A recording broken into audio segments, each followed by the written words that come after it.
दोस्तों, स्वागत है आपका पीवाई क्लासेस में। आज क्विक रिवीजन के तहत हम भारत के बारे में एक सामान्य जानकारी जो होनी चाहिए वह प्राप्त करने की कोशिश करेंगे। यहाँ से अक्सर प्रश्न बनते हैं, तो आप इस क्लास को बहुत ही बेहतरीन ढंग से कवर करिएगा और हम बहुत बेहतरीन ढंग से इसे कवर करवाने का प्रयास करेंगे। तो आप शुरू करते हैं। पहले देखते हैं कि भारत का क्षेत्रफल कितना है। अगर भारत के क्षेत्रफल की बात की जाए तो ये 32,87,000 किलोमीटर स्क्वायर है। इसको राउंड फिगर में आप याद रखिएगा। समथिंग कुछ और भी है, लेकिन आप याद रखिएगा 32,87,000, ठीक है। अगर यह प्रश्न पूछा जाए कि भारत किस गोलार्ध में स्थित है, तो भारत उत्तरी तथा पूर्वी गोलार्ध में स्थित है।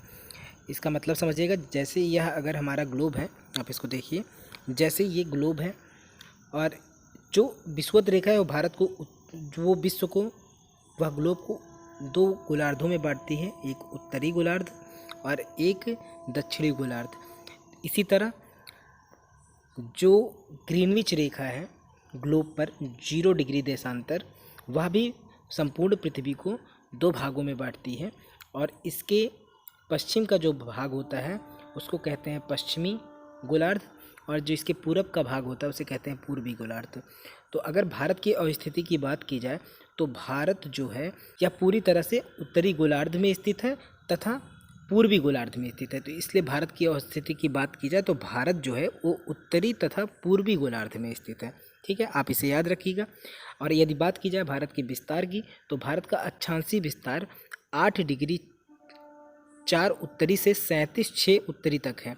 अर्थात हम इसको हम मान लेते हैं ये भारत, तो भारत का जो सबसे निचला बिंदु है यह किस देशांतर पे आ रहा है यह किस अक्षांश पर आ रहा है, तो यह 8 डिग्री 4 पे शुरू होकर 37, इसका जो सबसे ऊपरी बिंदु है वो 37 डिग्री 6 उत्तरी अक्षांश है। इसी तरह अगर इसके देशांतरी विस्तार की बात की जाए तो यह 68.7 पूर्वी से लेकर, यहाँ से 68.7 पूर्वी से लेकर 37.6 उत्तरी तक इसको माना जाता है। तो आप इसे याद रखिएगा।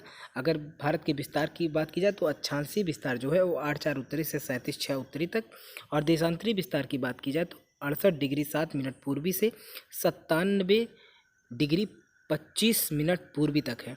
तो आप इसे भी याद रखिएगा। आगे देखते हैं, गुजरात तथा अरुणाचल प्रदेश के समय में कितना अंतर होता है, तो 2 घंटे का। क्यों होता है यह अंतर, तो हम इसको समझते हैं कि इन दोनों के बीच में जो अंतर है वह 2 घंटे का क्यों है।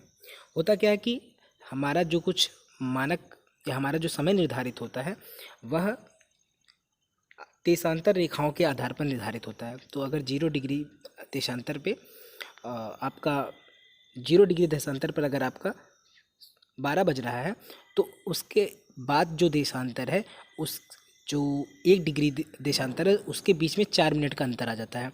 तो इस तरह बढ़ते बढ़ते भारत के इस पॉइंट पे जो भारत का सबसे पश्चिमी बिंदु है वो है 68.7 देशांतर और पूर्वी 68.7 पूर्वी देशांतर, और जो भारत का सबसे पूर्वी बिंदु है वह है 97.25 पूर्वी देशांतर।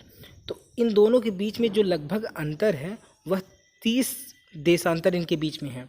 68 से लेकर 57 के बीच में लगभग 30 देशांतर रेखाएं जो होती हैं वह स्थित हैं।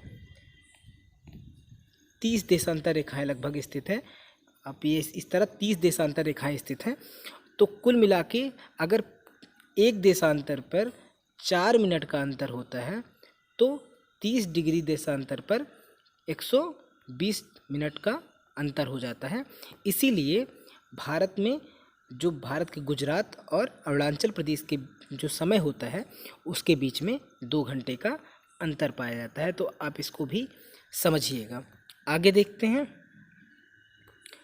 भारत की मानक यामोत्तर कौन सी है, तो भारत की मानक यामोत्तर जो है वह है, भारत की मानक यामोत्तर की बात की जाए तो भारत की मानक यामोत्तर जो है वो 82.5 डिग्री जो है, 82.5 डिग्री पूर्वी देशांतर, यह जो है भारत की मानक यामोत्तर है। हुआ क्या कि अगर हर एक देशांतर पर समय बदल जाता है तो एक देश में ही कई समय हो जाएंगे, कई मानक समय हो जाएंगे, कई एक ही देश में यहाँ पे अलग समय हो रहा होगा, यहाँ पे अलग समय हो रहा होगा, हर एक बिंदु पर अलग अलग समय हो रहा होगा।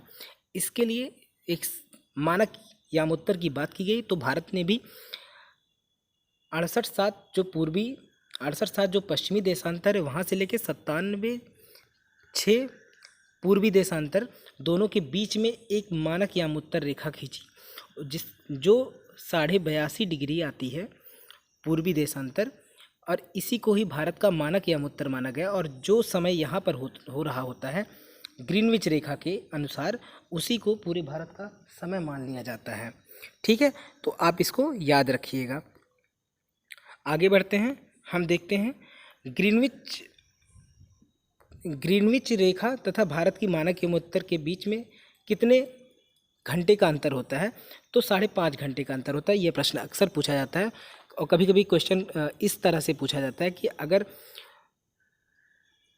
मानक यामोत्तर पर 12 बज रहे हैं तो भारत में सुबह के कितने बजे होंगे, तो 6:30 बज रहे होंगे। ठीक है, तो 6:30 बज रहे होंगे, आप इसको याद रखिएगा। आगे देखते हैं, भारत की अगर बात की जाए कि भारत के पड़ोसी देशों की संख्या कितनी है, तो भारत के 9 पड़ोसी देश हैं, जिनमें से 7 स्थलीय सीमा से जुड़े हैं और 2 जलीय सीमा से जुड़े देश हैं। तो 2 जलीय सीमा से जुड़े देश कौन कौन से हैं? एक तो आपका श्रीलंका है और दूसरा मालदीव जो है। ये 2 देश जो है वो भारत के जलीय सीमा से जुड़े देश हैं। अब बात कर लेते हैं भारत की स्थलीय सीमा, जलीय सीमा, तटीय सीमा, इन सब सीमाओं की या भारत की कुल सीमाओं की बात कर लें। तो अगर भारत की स्थलीय सीमा की बात की जाए तो उसकी लंबाई 15,200 किलोमीटर है। इसका मतलब ये हुआ, मानचित्र में देखते हैं कि अगर भारत के स्थलीय रेखा की बात की जाए, भारत के जो समुद्र से नहीं टच है, ऐसे अगर इसकी पूरी लंबाई की बात की जाए जो समुद्र से नहीं टच है, तो इसकी टोटल लंबाई आती है 15,200 किलोमीटर। ठीक है, आगे देखते हैं, भारत की मुख्य भूमि की तट रेखा की लंबाई कितनी है, तो 6100 किलोमीटर। इसका मतलब है मुख्य भूमि की बात की जाए तो भारत की मुख्य भूमि कौन सी है? भारत की मुख्य भूमि की तट की लंबाई यहाँ से शुरू होती है, गुजरात के यहाँ, और ये जो पॉइंट्स हैं ये भारत की टोटल मुख्य भूमि की तट रेखा की बात की जाती है। इसमें अंडमान निकोबार की तट रेखा तथा लक्षद्वीप की तट रेखा नहीं शामिल होती है। तो अगर इस लंबाई की बात की जाए तो इसकी लंबाई है टोटल 6100 किलोमीटर। ठीक है, आगे देखते हैं, जब हम मुख्य भूमि के साथ अंडमान निकोबार या और द्वीप समूह जो है लक्षद्वीप, उनकी तट रेखाओं को भी मिला लेते हैं तो भारत की टोटल तट रेखा जो होती है वो 7516 किलोमीटर हो जाती है।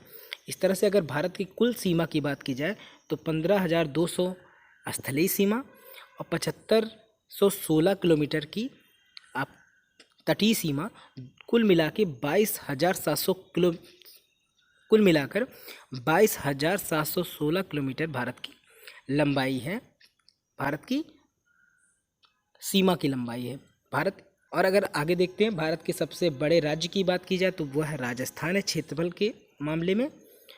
भारत का सबसे छोटा राज्य क्षेत्रफल के मामले में गोवा है। इसको 1987 में पूर्ण राज्य का दर्जा दिया गया। तो गोवा को 1987 में पूर्ण राज्य का दर्जा दिया गया। आगे देखते हैं, भारत में केंद्र शासित प्रदेशों की संख्या कितनी है, तो भारत में टोटल 8 केंद्र शासित प्रदेश हैं, और जिसमें सबसे बड़ा केंद्र शासित प्रदेश जो है वह है आपका, ये कश्मीर यहाँ गलत है, यहाँ पे लद्दाख होगा। लद्दाख सबसे बड़ा केंद्र शासित प्रदेश है, और सबसे छोटे केंद्र शासित प्रदेश की बात की जाए तो लक्षद्वीप है। ठीक है, आप इसको भी याद रखिएगा। आगे देखते हैं कि सबसे बड़ा जिला क्षेत्रफल की दृष्टि से भारत का कौन सा है, कच्छ, गुजरात, और सबसे छोटा जिला क्षेत्रफल की दृष्टि से तो माहे, पुदुचेरी। और अगर भारत में कुल गांव की बात की जाए तो ये लगभग 6 लाख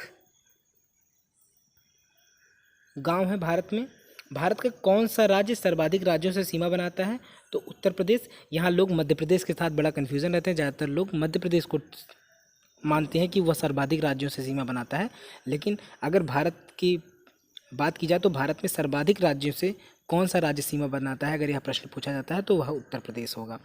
आगे देखते हैं, भारत का सबसे बड़ा नदी द्वीप कौन सा है? तो माजुली द्वीप जो असम में है, यह भारत का सबसे बड़ा नदी द्वीप है।